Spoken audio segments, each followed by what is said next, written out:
Welcome to our class on Chassidus. We're going to be learning this week a beautiful Chassidic discourse from the Rebbe. The name of the Chassidic discourse is called Vidaber, V'yikhu Truma. The Rebbe said this Chassidic discourse on Shabbos Parshas Truma, which was the third day in the month of Adar, the first Adar, and that year was a leap year, in the year Tafshin Mem Aleph, 43 years ago. So again, the Chassidic discourse is based on the opening verse in this week's Torah portion where Hashem says, Vayidaber Hashem al Moshe Leimer, God speaks to Moshe Rabbeinu saying, Daber el Bnei Yisrael, speak to the Jewish people, V'yikhu li Truma.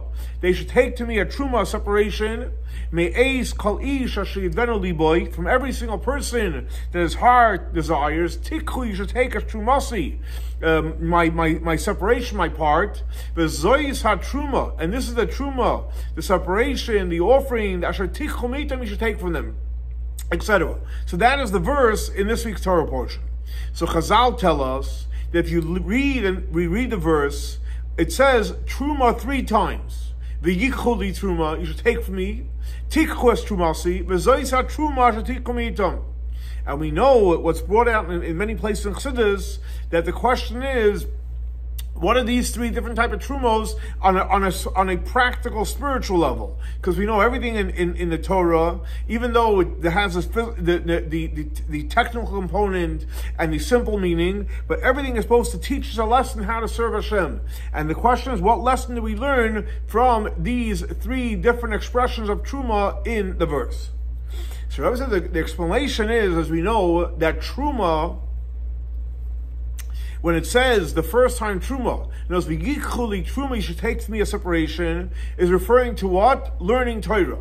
Like the Medrash says, based on the verse where it says ki lekach toiv nosati lachem, that I gave you a good portion, Torasi al tazoivu, don't forsake my learning Torah. In other words, so that is referring to v'yikhu li, you should take from me Trumasi. What does that mean? Because we know that Torah was given to us as a gift from HaKadosh Baruch Hu.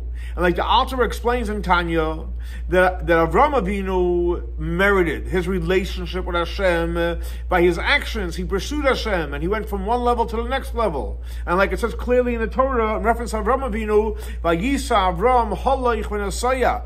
Abraham traveled, and he worked on his journey on a relation with HaKadosh Baruch Hu. However, us, we received an inheritance, we received a gift.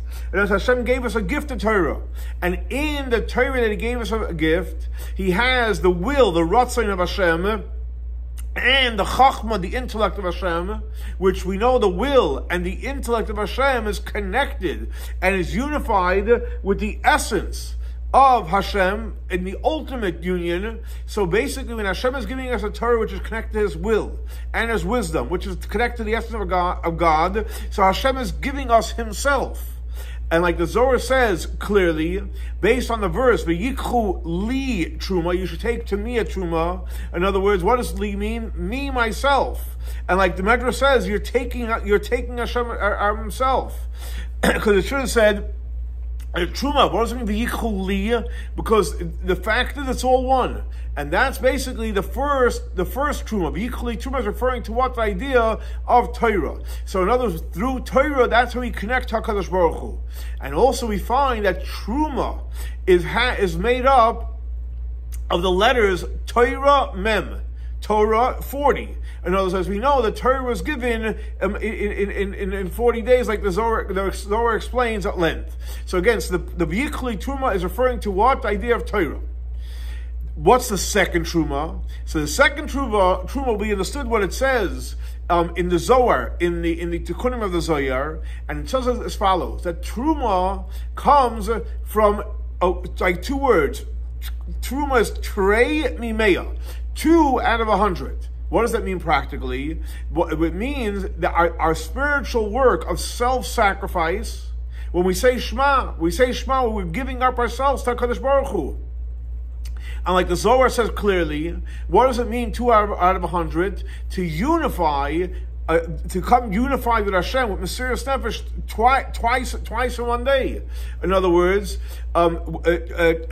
twice from 100. What's the connection? Twice of 100, because if you take the verse Shema Yisrael, Hashem Elokeinu, Hashem Echad, and the verse Baruch Shein Kvoid Malchusei L'Olam Va'ed. So if you count up the letters, there's 49 letters, and we say those 49 letters twice, once in the morning in Shachris and once in the evening. So what's happening is, you have 49 times 2, so you have 98. So you're lacking 2 out of 100. What are you lacking? You're lacking the Shechina Allah, the higher level of Shechina, and the lower level of Shechina. And in both those two things we are lacking, our job is to unify with the Kadosh Baruch Hu. So in other words, what is the second truma? The second truma is referring to the 2 out of 100, the 49 letters in Shema and Baruch Shem in the morning and the evening, and the 2 is what's lacking, and through the proper Mesiras Nefesh, through the proper intention, we unite that 2 which is lacking. Also, Rebbe said you can say that 2 from 100 is referring to the 2 portions of Shema, which is Shema and Bahaya and Shemaya. And that's the second truma. What is the third truma? What it says in the verse, it's referring to doing the actions of the mitzvot of the 630 commandments, and as you can explain later at length in the discourse, the connection. Now, the Rebbe says, so what do we have? We have the 3 trumas. The first one is for Torah. The second one is Mesiras Nefesh by Shema, and the third one is referring to mitzvahs. Remember, it's not a contradiction with the Alter writes in Tanya that truma is referring to exclusively a Torah. Why? Because even the second 2 trumas, which is referring to Mesiras Nefesh by Shema and doing the mitzvahs, their source is in Torah. And as we know, it says the famous teaching in the Talmud where it says, Gadol limud shemei v'lidei ma'isa, that learning Torah brings it to the action. So ultimately, everything is sourced in Torah. Now, these 3 trumas that we just mentioned, so they're connected to the 3 different ways that truma is given. Because we know when you give truma, when you give a separation, you can give 1 out of 40, you can give 1 out of 50, and you can give 1 out of 60. So 1 out of 40, what does that connect? That's connected to the Torah.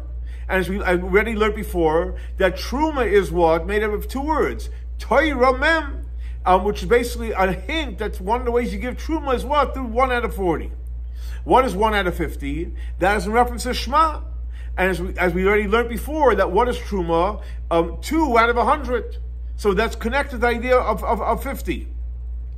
And 1 out of 60, what is that connected to? That is the mitzvot. And that's what's the connection to the mitzvot? So we know that that when it comes to giving, so you have 1 out of 40 is the most generous, 50 is intermediate, and 1 out of 60 is the least that you're giving. And that's the idea, which is, so to speak, the eye is lower than the average. Why is that?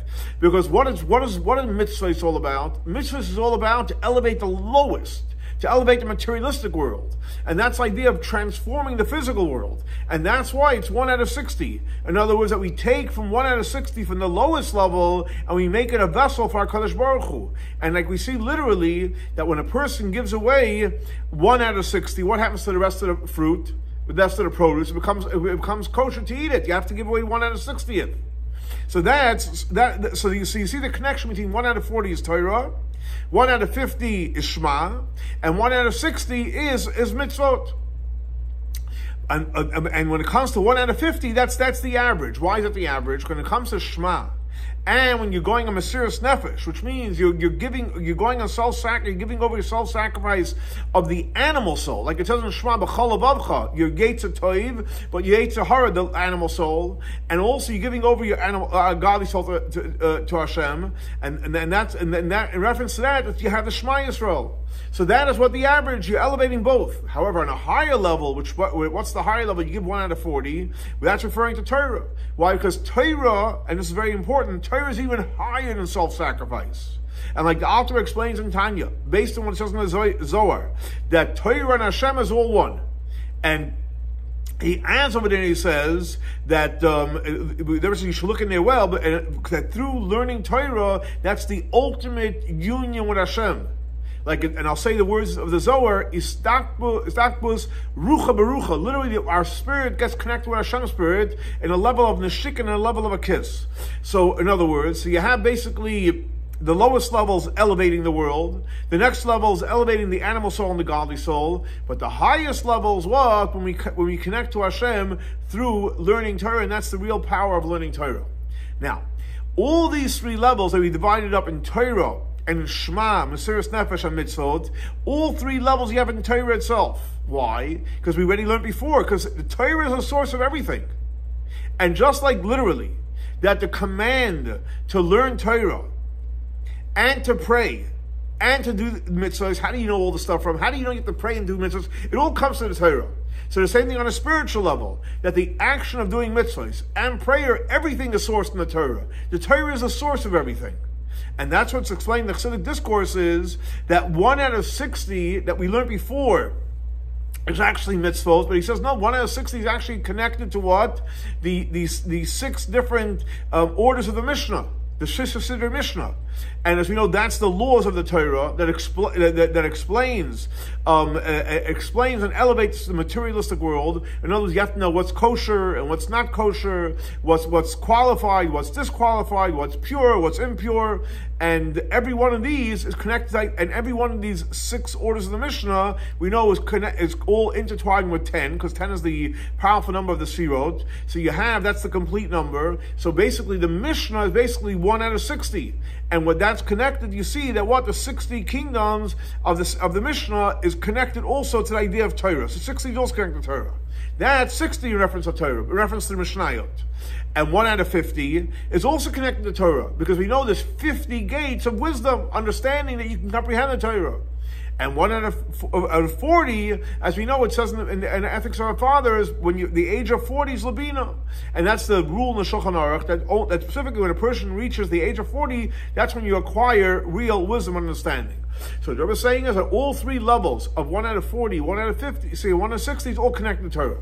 And Rebbe says you can say that based on what we learned before, and all 3 levels are connected to Torah, we'll understand why these 3 levels are explained in the classical works of the Tzemach Tzedek, Oira Torah, besides the fact that you have it in the Chassidic discourse on Parshas Truma, and he explains it where in the Chassidic discourses on Parshas of the holiday of Shavuot, specifically, which is in the Chumash of Bamidbar, and most of them are explained in the classical work of when the Jewish people by Matan Torah said Nasa before Nishan, they're going to do before they're going to hear. Why? Because it's all connected to Torah. Why is that? Because like we learned, all 3 levels, Torah, mitzvahs, Shema, Mesiras Nefesh, everything is sourced in the idea of Torah. Now, just like the way it's in Torah, which basically Torah affects on the lower levels, and the Torah affects prayer, and Torah affects mitzvot. So the same thing also affects in the soul that came down into this world and into the animal soul, and it impacts on all levels. And even lower than that, it actually impacts the world itself. You know, in the world which is limited by time and space. In other words, what does that mean practically? That when you leave the land of Israel, and we know spiritually, what does the land of Israel mean? Eretz comes from the word of Rotzain. Eretz Yisrael, the land of Israel, spiritually means the land that wants to do the will of Hashem. And when you do the will of Hashem, that's a vessel that Hashem's eyes are looking on the land from the beginning of the year to the end of the year. Like it says, Eretz Chayfa, it's a land of desire. And you leave that place where Hashem is connected to constantly, so that's in terms of space. You're leaving the space where Hashem is totally watching it to a space, so to speak, where Hashem is concealed. Also in a level of time. In other words, for the times of the temple, when we had the Beit HaMikdash, now to the times of Galut exile. So this downgrade, A of time and B of space, it comes down to a very, very low level, even lower than the soul coming into the body. Why? Because even when the world is totally complete, it's still called in Kabbalah Bira Mikta. It's a very low place. And literally in this low place of the world, you go out into outside the land of Israel and into a time of exile, and especially, like it says, in a place where it's double darkness of before Mashiach coming. But nevertheless, even though Winkler describes we're out of the place of doing the will of Hashem, we're out of the time when godliness is revealed, and we're down in this physical world, and we're in the time before Mashiach. But nevertheless, this downgrade, you can look at it as a downgrade. It's terrible. The Rebbe says no. The downgrade is for the upgrade. In other words, through the darkness, we come to the powerful idea of Yisrei Na'or Min HaChoshech, that there's greater light that comes specifically from the darkness, or like this, or the other expression is Yisrei HaChachma HaSichlos, this greater wisdom from silliness and stupidity. And like it says clearly in the Zohar, when a person practices, I'll say in Aramaic, when you're in a place of darkness and you practice restraint, then what gets revealed in the world is a very, very high level of Hashem. And from here we'll understand also in reference to Torah, that through the fact that Torah came down to this physical world, so and specifically in this physical world, Torah reaches its ultimate completion.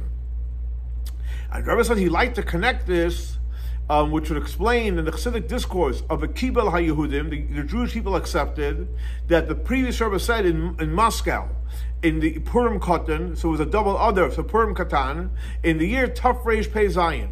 And he explains over there that the verse says, the Kibel HaYehudim, that the Jewish people accepted, that they started, and Matan Torah is referring to the time of Galus, time of exile. In other words, specifically in the time of exile. They accepted what they accepted what they started. They only started at Matan Torah. The Matan Torah was only the beginning. The acceptance was we're in exile. And like it's Chazal tell us based on the verse, Kimu v'kiblu haYehudim, that the Jewish people they upheld and they accepted. In other words, now they really upheld it and they accepted what they started out in Matan Torah. So the Rebbe says, 1 second.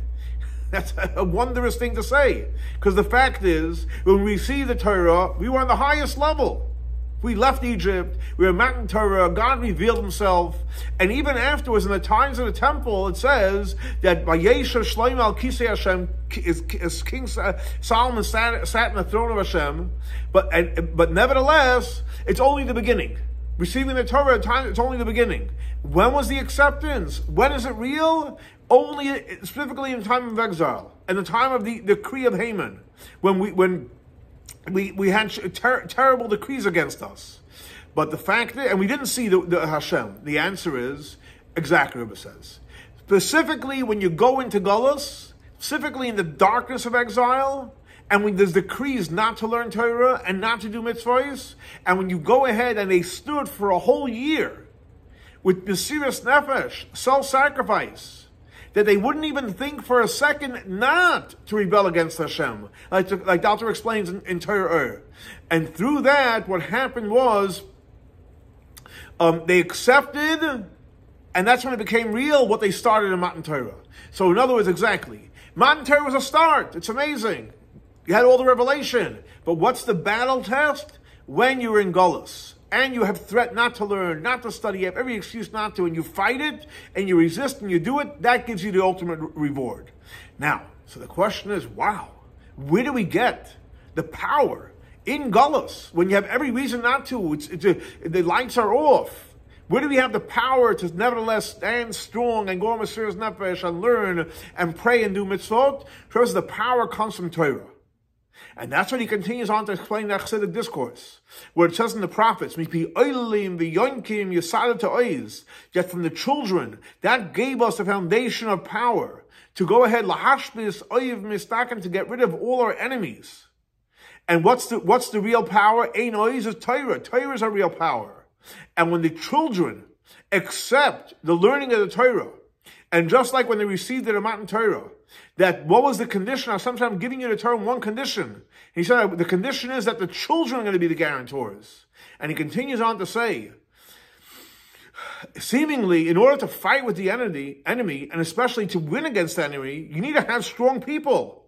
Like it says, Hashem ish milchama, Hashem is a man of war, and ish means a strength, like Rashi explains, ish harabayas, and as we know that the enemy is a real enemy, and the one that wants to hurt us, hates us. So what's this idea of children? You need to have strong people, you need muscles, you bring me kids to learn Torah, that's gonna win the war? And there's exactly.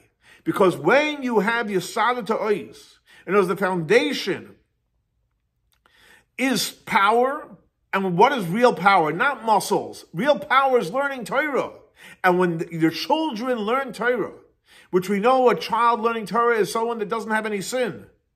And through that, they establish the real power of Torah to fight over the enemy and will be successful. And that's why Torah is called strength, because we're talking about being strength, power over the enemy. And the real power is learning Torah.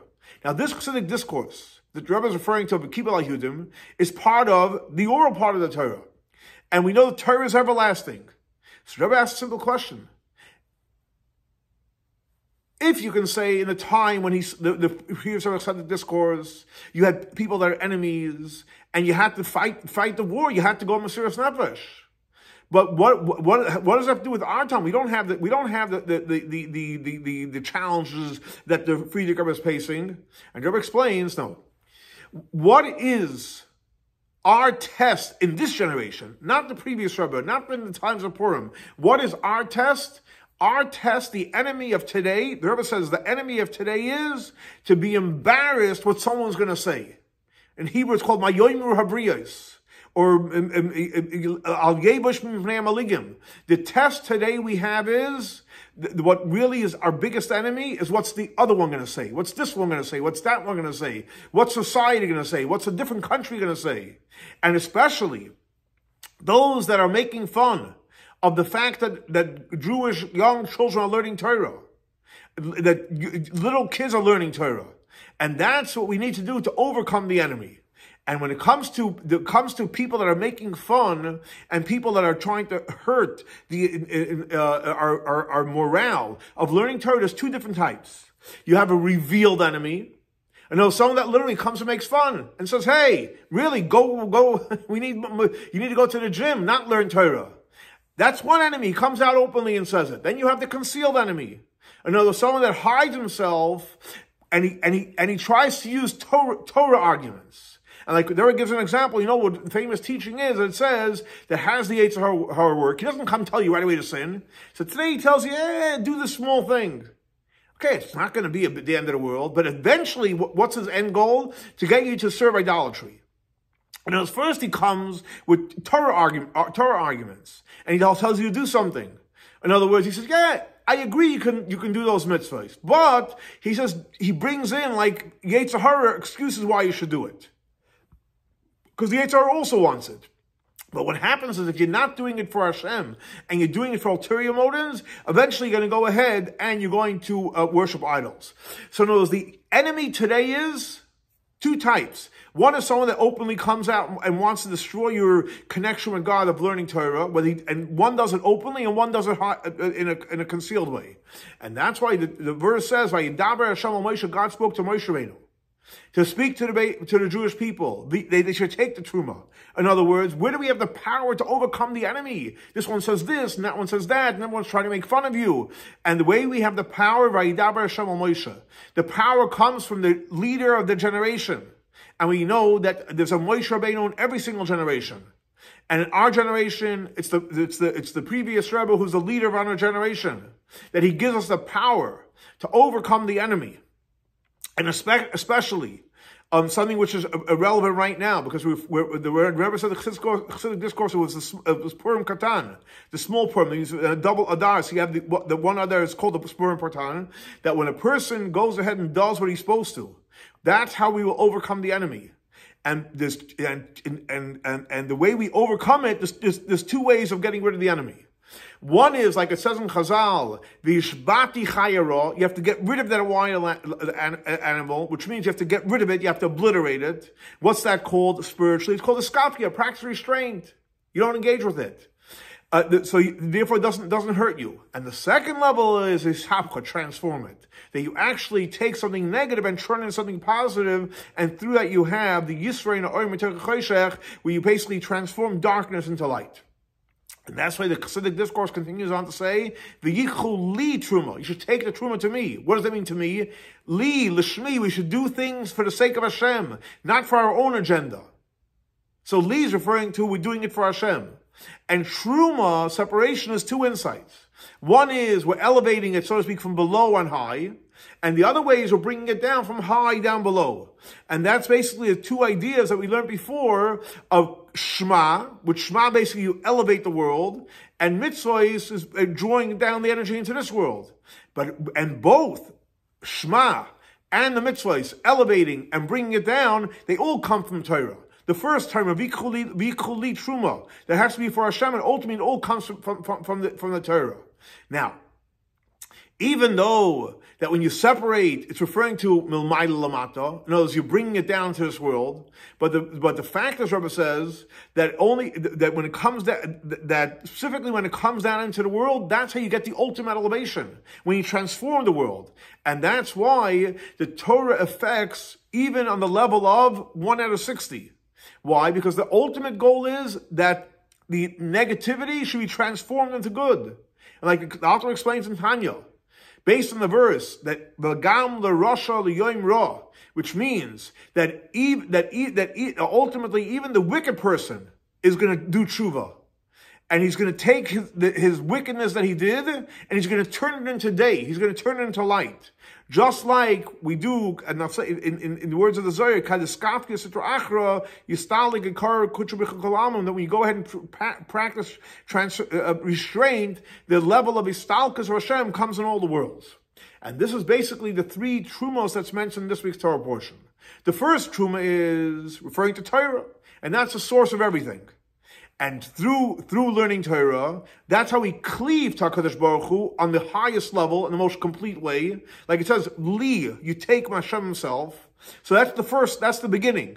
And from there you come to the other separations. And like literally, you learn the laws in the Torah. You learn the laws of how to learn Torah, when to learn Torah. You learn the laws of prayer. You learn the laws of Shema. And then you learn all the other laws of all the other mitzvahs. And that's why also it's important to learn Torah before you actually pray. Even though it's explained in many places that of the quality of prayer before Torah. Like it says that your prayer should be close to when you're getting up. But the fact is you still have to learn Torah before you pray. And like literally, because you have to learn when to pray, how to pray, and to who to pray. So, and the same thing also applies to mitzvahs. Torah comes first. And the same thing applies also in the sfirot. Because again, we mentioned it says 3 times truma, which is referring to chachma, bina, and zah, which is a small face, which is the 6 midos.